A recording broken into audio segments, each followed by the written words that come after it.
big three things that you really need to avoid in Islamic finance, bar none as a Muslim. Number one is riba, or interest, or usury. To increase is not bad, but excess and an uncertainty is a problem. And common triggers you could think of are like interest-bearing loans, contracts, lines of credit, although credit inherently is not haram. Anything in general tied with time value of money that I had associated before or told you about before. Credit cards carrying a balance, like a revolving credit balance, that's technically an issue because you're incurring riba or for holding on to this balance that you're unable to pay off. It's basically penalizing you for holding a balance.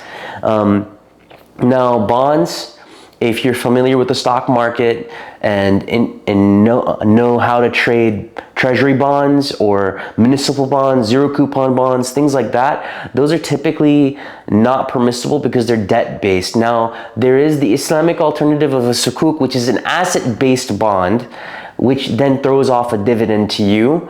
That is a totally different thing. I'm talking about the Western concept of a bond, not the Islamic one.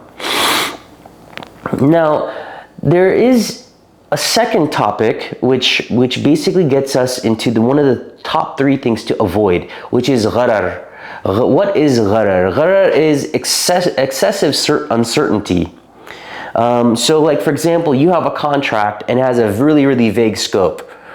Meaning, let's say, for example, you are trying to deliver on a product, but you don't know how much of the product or how much quantity of the product or in what time frame. Oh, we'll go ahead and take care of it. That is not a contract. That is excessive uncertainty. There is nothing outlined and there is nothing giving you a clear vision, scope, idea of what is actually due at that given moment in time and even milestones in some cases.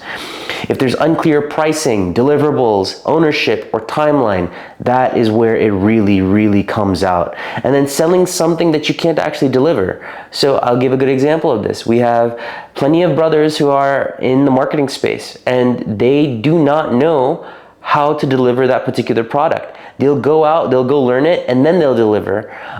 In some cases, I would say go learn it, test it out, try it out for free, give it to someone for free or for a discounted rate while you're learning, and let them know that you're doing that. Because then guess what? It eliminates the uncertainty factor that we were just talking about.